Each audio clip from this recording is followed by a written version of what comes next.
Kadang kan kalau untuk menyikapi kritikan itu kadang jadi kayak motivasi aja, Mas. Nggak terlalu diambil susah. Nanti stres juga, Mas. Mikir ngatur jam, ngatur apa, daripada ngurusin cocotin netizen mending. Ngomong-ngomong bentuk apresiasi, Ki, aku mau nanya ke kalian. Kita kan juga sebelumnya lahir di UKM juga. Kita tahu bahwa kita bikin video, kita bikin film, kita berproker di BEM, Hima, di di mana di UKM gitu kan, atau ormawa lainnya. Kita kan sering kali juga disibukkan dengan banyak hal, banyak tugas bikin video dan sebagainya. Nah, aku pengen tanya sih, selain bentuk pengabdian ya dan bentuk pengabdian dan tanggung jawab diri sendiri kepada organisasi-organisasi yang tak sebut tadi, sebenarnya penyikapan yang paling tepat suatu organisasi dalam menaungi anggotanya kalau sibuk itu gimanain, kan kita kan dari organisasi pun tidak bisa membayar dan memang nggak ada imbalan lah, istilahnya imbalannya cuma mungkin CV, portofolio dan sebagainya. Mungkin hal-hal yang harus diperhatikan dan sering dilupakan oleh organisasi-organisasi ini kepada para pekerja konten kreator atau para budak proker lah ya istilahnya, itu yang paling tepat apa yang harus dilakukan oleh organisasi ini? Boleh siapapun wis memulai. Ya nggak tunjuk sih wis. Yo siapa yo? Angkat tangan, raise your hands. Rania ya kan ya. Mas, boleh tak ulangi lagi, Mas? Itu maksudnya menyikapi anggotanya yang sibuk gitu tuh, Mas? Bukan, organisasinya tuh. Menyikapi organisasinya beneran ya. Cara maksudnya organisasinya itu menyikapi yang paling tepat itu ya apa sih dalam melihat anggota yang diterusi dicekoki. Sikap yang harusnya diambil organisasi. Hal yang sering dilupakan oleh suatu organisasi biasanya kepada anggotanya yang disibukkan terus dan sebagainya, menurut. Nanti ya sih konteksnya. Ya, coba. Kalau menurut saya itu, Mas, 4 mata, dibicarakan 4 mata dulu. Soalnya kan konteksnya kan kadang masalah tiap orang kan beda-beda, Mas. Mungkin dia gak nyaman sama lingkungannya, atau mungkin gak nyaman sama orangnya, penolaknya itu, atau mungkin kurang nyaman sama organisasinya, kan belum tahu konteksnya dia itu marah sebab apa itu loh, Mas. Jadi kan lebih baik 4 mata. Takutnya nanti semisal dia gak suka sama si A, pas cangkruk atau pas kopdar ternyata di si A, dia kan akhirnya jadi malu mau nyambat. Nah, gitu loh, Mas. Jadi kan lebih baik 4 mata, Mas. Dibicarakan secara baik. Jadi kesimpulannya 4 mata dulu, Mas. Belum dibicarakan bareng-bareng gitu. Mungkin kalau aku bisa menjelaskan lagi, aku tidak jangan selalu menghubungi anak itu di dalam grup ya. Jadi mungkin bisa PC bahkan ketemu langsung. Menghubungi ya. Seperti permintaannya Brian lah, ngomong ya aku PC aja jangan grup. Siap. Aduh, saya merasa malu, Mas. Kau, I know you so well, santuy. Siap. Terus dia gimana? Halo dia. Yoi. Ini organisasi ke tanya kan? Ya. Kalau di BEM vokasi itu udah ada SOP-nya, jadi kayak teman-teman yang mau isi konten kayak mau minta tolong ke anak Kominfo buat ngeditin itu udah ada SOP-nya. Jadi kalau mereka melanggar SOP kayak desainnya belum fix kayak gitu kan, nanti daripada cekcok itu udah ada SOP-nya, jadi mereka kena denda kayak gitu. Jadi di organisasiku itu udah ada SOP-nya, jadi nggak keteteran juga. Bagus sih, berarti ini juga bisa menjadi salah satu cara untuk semua organisasi bisa kita satu rasa juga ya antara atasan dan bawahan gitu, anggota staf dan sebagainya. Karena ini bagus karena SOP ku juga suatu perjanjian yang ikut disetujui dua pihak apa gimana? Itu dibuat sama para menteri. Jadi kan kita ngebuat peraturan dan itu harus ditaati oleh semua anggotanya. Ya. Tapi dari anak-anakmu sendiri istilahnya yo aman lah, istilahnya nggak terlalu mengikat lah. SOP-nya tuh masih juga atas dasar bukan keinginan menteri saja, tapi juga dipertimbangkan atas kenyamanan staf juga ya. Ya kan kemarin itu sempat waktu awal-awal itu kan nggak ada SOP sebenarnya. Terus kayak buat konten tuh sehari bisa sampai 6 konten. Nah kan jadi kayak kok spam banget sih IG-nya BEM kayak gitu kan. Terus dikasih masukan sama teman-teman buat SOP aja kayak gitu. Jadi nanti di SOP-nya itu ada jadwalnya juga. Jadi udah kayak sehari kita harus ngepost apa aja, jam berapa, terus caption udah semua tuh udah siap kayak gitu. Karena ada SOP itu sih. Kalau dulu waktu belum ada SOP itu kita kayak keteteran gitu sih. Terus banyak yang emosi kayak lu kok belum di-post, lu kok ini kayak gitu. Kan malah cekcok sendiri-sendiri antar kementerian tuh kita malah bertengkar kayak gitu sih. Terus waktu ada SOP ya udah enggak kayak gitu lagi. Alhamdulillah. Jadi sangat memperjelas agenda juga sih, keren-keren ya. Salah satu terobosan yang menurutku sangat pas buat dilakukan di semua organisasi. Nah, ini sudah kembali Pak De Fritz. Iya, tadi Om, Pak De, Pak. Iya, iku. Iya, apa? Bang, apa ya pertanyaannya? Iya, Allah. Jadi kan ya itu tadi. Jadi kita mendeskripsikan bahwa kayak banyak organisasi yang kayak asal ngekei deadline, asal ngekei tugas, terus kayak lupa nge-treat anggotanya. Seringkali kayak gitu ngono lho ya. Bahwa itu terlebih lagi juga salah satu yang susah juga di konten audiovisual dan desain lah yang mungkin paling menonjol ya. Nah, itu apa sih hal yang sering dilupakan oleh organisasi dan gimana sih paling apa ya, paling api untuk nge-treat anggotanya itu tadi? Yang jelas sih disiplin itu karena kan kita sebagai content creator kan kita sudah punya apa ya, kayak rencana plannya bahwa satu editan ini berapa jam atau berapa hari selesainya. Nah, kalau umpama dari pihak Ormawa itu apa itu menteri atau kadifnya atau apapun lah tidak bisa memanage, asal memberi. Nah, content editor ini yang bisa tabrakan. Kan di sini kita juga apa ya, sebagai non profit, jadi kita juga bakal menerima, tapi kita harus apa ya, kayak ada takarannya lah. Soalnya kita juga sudah menyusun jadwal biar jadwal itu gak berantakan, karena kalau jadwal itu berantakan nanti editornya bisa begadang. Nah, iya. Target yang berantakan karena orang lain. Nah, berarti berarti yang harus diperhatikan oleh para petinggi-petinggi organisasi ini adalah kedisiplinan jadwal yang sudah ditetapkan ya, sama kayak membuat bentuk SOP tadi ku. Ya paham. Nah, itu sering dilupakan ya. Terus lanjut Rania gimana pendapatmu? Kalau aku apa ya? Kalau masalah kayak gini kan sebenarnya dari pribadi orang masing-masing ya. Kalau aku ngelihat ya dari yang pengalamanku juga, walaupun di setiap organisasi, kalau di Kominfo ya, itu pasti mereka menerapkan SOP juga. SOP kayak kalau masukin request H-2, H-1 kayak gitu kan. Nah, pasti itu ada yang ngelanggar. Tapi walaupun dia ngelanggar dan dia udah bayar denda, tapi ujungnya kita tetap harus bikin hari itu juga. Jadi kayak sebenarnya sama aja gitu loh, nggak guna kalau menurutku. Jadi berarti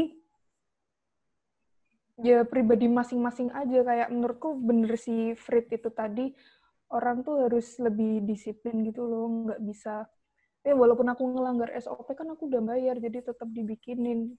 Kalau aku dulu kayak gitu, pernah aku punya pengalaman kayak gitu. Itu sangat memberatkan juga karena sudah ada SOP kan, standar operasional apa sih ini pokoknya standar operasional lah kayak blueprint lah istilahnya. Nah, itu kan sudah disepakati bersama dan hal itu Oh iya, ono ibu gue. Dan hal itu kayak mungkin sering-sering dilanggar sama orang-orang gitu karena hal itu sebenarnya yang menjadwalkan apa ya acara agenda ke depannya sehingga kayak misalnya nggak setuju akan tabrakan. Sering banget aku juga mendengar hal kayak gitu. Wah, sangat menyusahkan anggota-anggotanya perlu dievaluasi. Evaluasi Hindia lagi, yoi. Ngomong-ngomong Hindia ke Denny, yoi. Denny, gimana tanggapan kamu?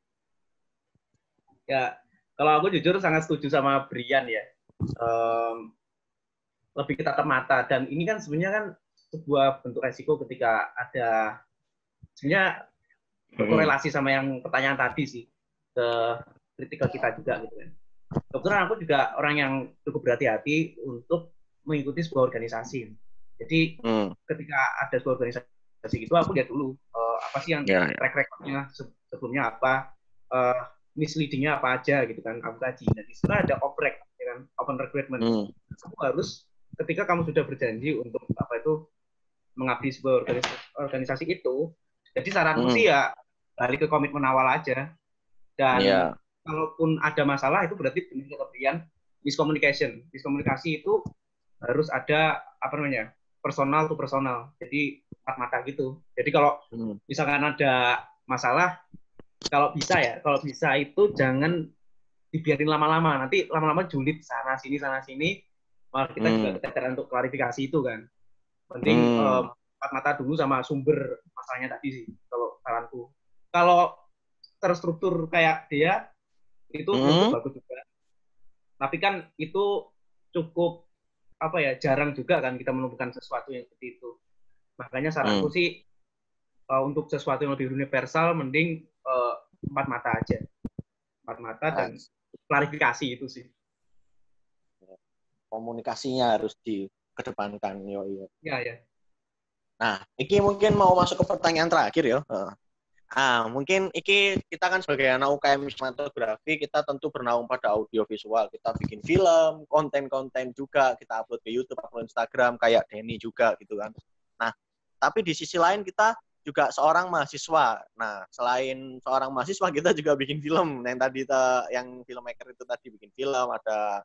Terus juga kita ditambah bikin proyek di luar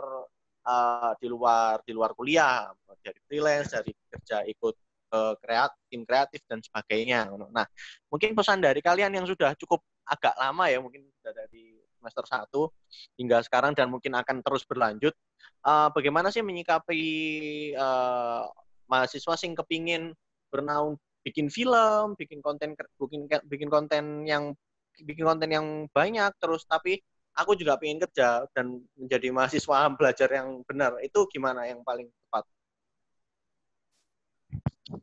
Lu coba dari siapa dulu? Dari Dea pertama. Gimana? Iya, gak dengerin. Ya, paham nggak sih? Jadi kan kita ada mahasiswa nih, mahasiswa apa? Ya kan mahasiswa tuh kita juga. Oh, aku putus nggak dari tadi? Enggak ya. Oh, barusan ya wis. Jadi jadi kita kan sebagai mahasiswa juga sebagai anak UKM sinematografi yang bikin film, terus ada proyek juga, ada pergi-perginya juga keluar kota. Nah, di samping itu kita juga menjadi mahasiswa belajar, dan selain itu ada juga banyak banget mahasiswa yang juga pingin dapat punya pendapatan sendiri ya, kayak ikut freelance, ikut kreatif dan sebagainya. Nah, menurut kamu nih bagaimana mahasiswa itu cara menyikapinya yang paling baik untuk pingin terjun ke banyak hal itu ya apa? Perbanyak relasi sih, kayak kenalan kayak gitu. Terus apa ya? Aku lebih banyak dicari daripada aku mencari. Kasih.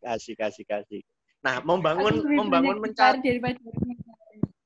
Nah, itu menurut kamu kenapa kok kamu bisa sering banget dicari? Mungkin sering buat story kayak gitu, aku ngedit, terus banyak temanku yang kayak ngerekomendasiin, kamu kalau buat tugas desain grafis ke ini aja, temanku bisa kayak gitu kan. Udah apa ya, dari mulut ke mulut. Tanpa aku promosiku dari aku semester 1 di vokasi itu udah dapet job, bahkan aku baru masuk jadi maba itu udah disuruh buat berita karena tahu latar belakangku pernah ikut jurnalistik ya, dari mulut ke mulut. Oh, karyanya diakui gitu, mantap. Terus lanjut ke Rania. Kalau aku sih yang pertama, kalau kamu mau ikut ini itu ya yang pertama kamu harus bisa bagi waktu. Itu kan yang paling penting. Dan cara bagi waktunya sih kalau aku personally, kamu tentuin dulu kamu mampu ikut berapa. Kalau aku sih, aku mampu ikut 2 tok ya. Kalau disanding sama kuliah tuh sama 2 kegiatan lain. Jadi waktu awal itu aku ikut pers sama ikut sinema. Nah, habis itu BEM buka. Jadi aku buang satu antara sinema dan pers, dan aku keluar dari pers. Ikut sinema sama BEM. Habis itu, sekarang aku mau ikut Kampuspedia. Nah, jadi aku buang satu karena BEM udah selesai, jadi sekarang aku Kampuspedia sama sinema. Jadi kalau aku pasti ada kos yang akan dikeluarkan gitu loh buat menjaga waktu. Dan niat juga itu yang paling penting, harus niat. Nah, berarti aku kalau mengartikan Rania, aku harus mengetahui batas diri ya. Jadi ojo kabeh diembat. Karena banyak sekali kita melihat mahasiswa itu sing kabeh dimeloi tiba-tiba maba. Iya. Kalau nggak bisa bagi waktu nanti malah putus di tengah-tengah, kan bikin mangkel orang banyak. Nah, itu banyak sekali kita sudah menemui juga. Nah, itu ya karena mungkin kalau ini sangat penting sih buat maba itu, karena banyak banget maba itu yang ngikut sana ikut sini terus kaget ternyata kuliah ternyata begini ya, jadi keteteran. Itu sering banget aku melihat orang-orang kayak gitu. Tapi juga banyak yang survive karena dia tahu batasan diri ya. Sekarang ini aku kuatnya 2 ya, berarti aku di luar kuliah hanya bisa ikut 2 ya. Menarik ini perlu. Jadi endingnya ngilang ya, Mas. Ngilang lagi. Aduh. Itu salah satu larinya editor. Iya, siap. Terus Denny. Aduh, gimana Denny? Apa ya? Ini lebih ke apa ya? Mungkin kalau aku jujur sebenarnya basicku itu dulu orangnya tuh cukup ambisius ya. Jadi aku bisa ngabisin waktu sehari itu untuk ya belajar tentang kamera dan segala macam. Cuman pasti kan ada resikonya. Misal kuliah, ini kan sekarang udah kuliah ya. Aku juga bisa ngerti kalau memang aku juga banyak praktikum lapang dan banyak gitu ya. Nah, memang benar manajemen waktu itu jadi sesuatu yang krusial ketika kita jadi mahasiswa. Kalau soal gimana bisa gabung sana sini, mungkin menurutku sih berkarya tapi hati-hati aja gitu. Jadi ya kamu membuat sesuatu yang kamu suka, ya kan, kamu enjoy dengan itu, tapi kamu harus hati-hati. Kalau kamu terlalu berlebihan, nanti resikonya ini loh. Gitu. Jadi kan sesuatu yang berlebihan kan pasti nggak bagus ya. Jadi hati-hati aja sih. Kalau aku pribadi kan punya cara sendiri untuk menyikapi ini. Juga ada beberapa problem juga gitu kan. Jadi kalau aku sih mencoba menentukan rumus sendiri ketika jadi mahasiswa harus seperti apa, nanti sikap yang harus aku kasih sama orang yang mungkin nanti aku kecewain itu seperti apa kayak gitu sih. Jadi ya benar kata Rania tadi sih, memilah-milah juga. Kalau misalnya kita nggak mampu ya jangan dipaksain, karena kebetulan juga aku kalau sudah konsentrasi pada satu organisasi, kalau aku pribadi nggak nyabang gitu. Itu sudah komitmen dari maba gitu sih. Pasti tahu resikonya apa.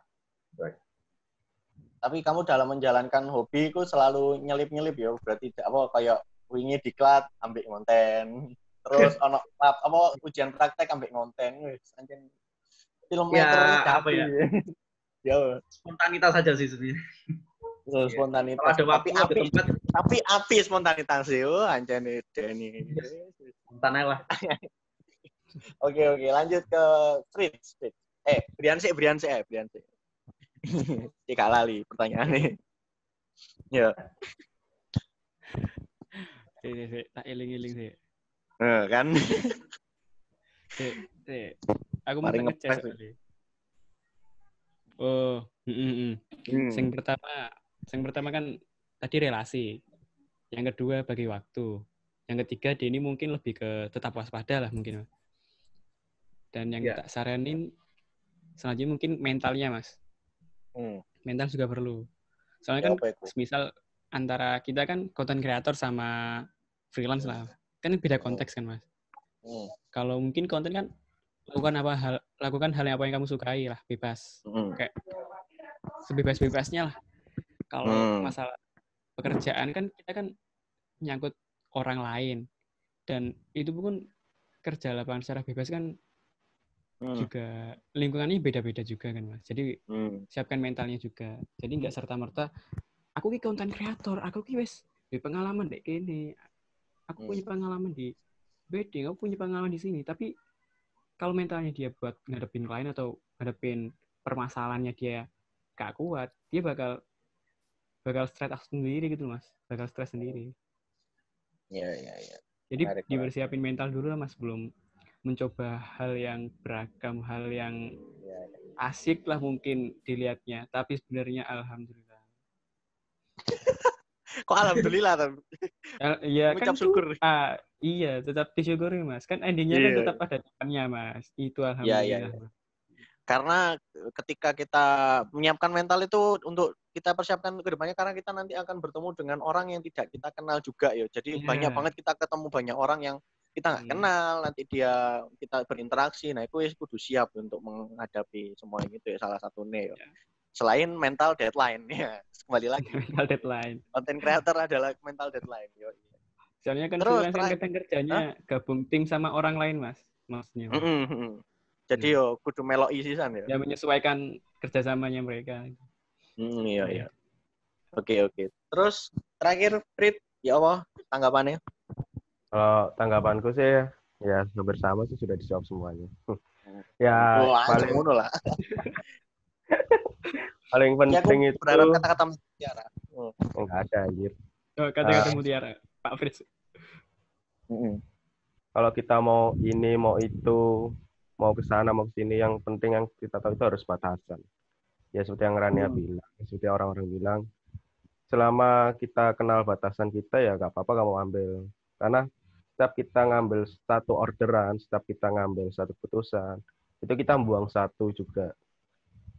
Ya, karena kita kan nggak bisa 50-50 kan. 50-50 itu cuma ada di teori.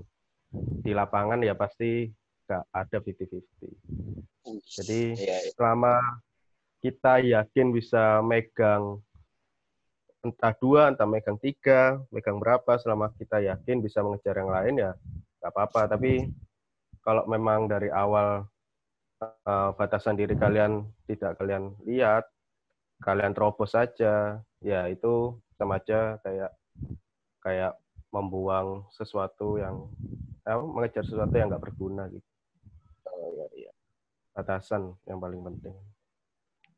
Mau nambahin dikit berarti lebih ke kualitas daripada kuantitas ya? Ya. Kualitas. Iya, maksudnya lebih mengedepankan kualitas daripada kuantitas. Kan kita juga tahu membatasi diri lah, Mas. Betul. Kualitas paling penting karena kita kan berurusan dengan dunia luar, dengan orang luar. Dan itu kita pun harus menjaga hubungan baik agar kita tetap dapat orderan yang konsisten, agar kita dapat dipercaya atau kita dapat terus berprogres lah kayak gitu.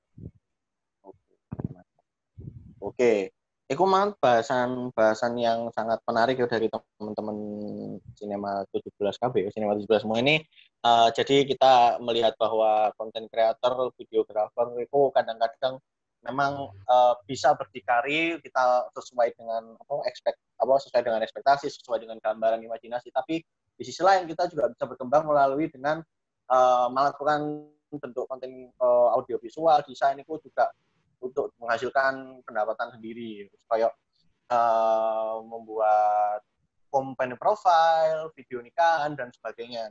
Di sini Mas banyak banget ya. Ada juga PH-PH yang mulai muncul.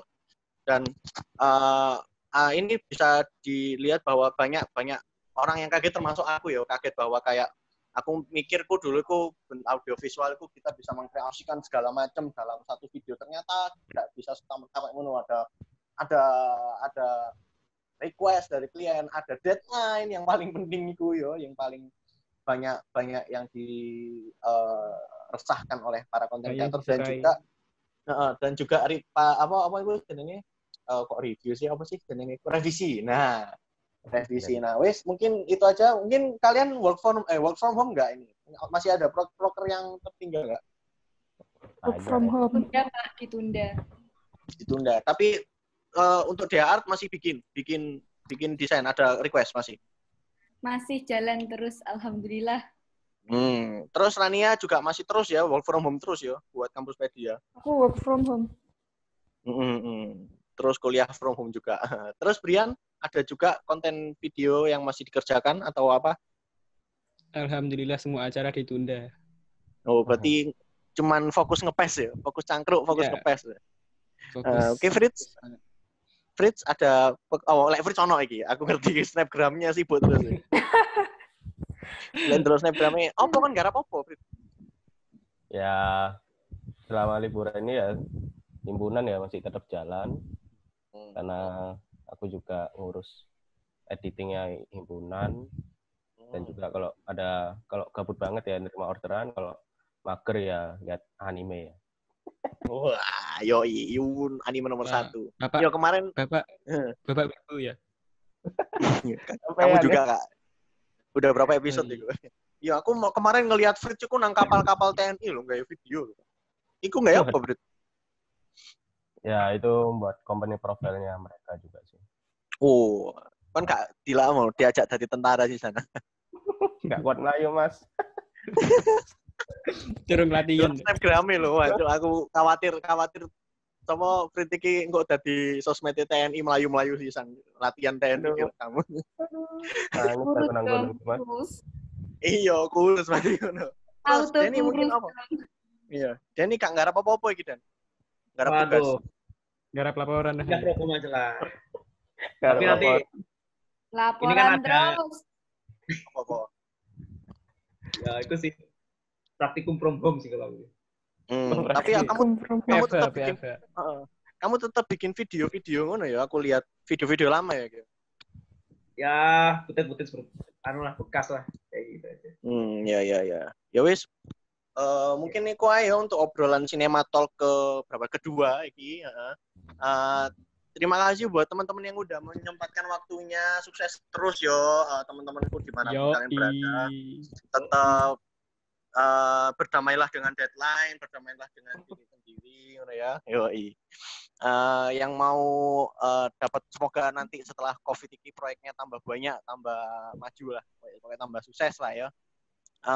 Mungkin segitu aja. Mungkin nanti bakal ada konten Cinema Talk lain akan aku undang lagi. Nanti bahasannya beda-beda. Oke, terus ikutin terus Cinema Talk 2 konten Cinema Talk kami di YouTube Sinematografi UNER, terus ramein semua sosmed Sinematografi UNER di Instagram, Line, Twitter, website, ramein semua. Mungkin sekian untuk hari ini. Terima kasih. Wassalamualaikum warahmatullahi wabarakatuh. Sinematografi gak cuma nonton. Gak cuma nonton. Oke.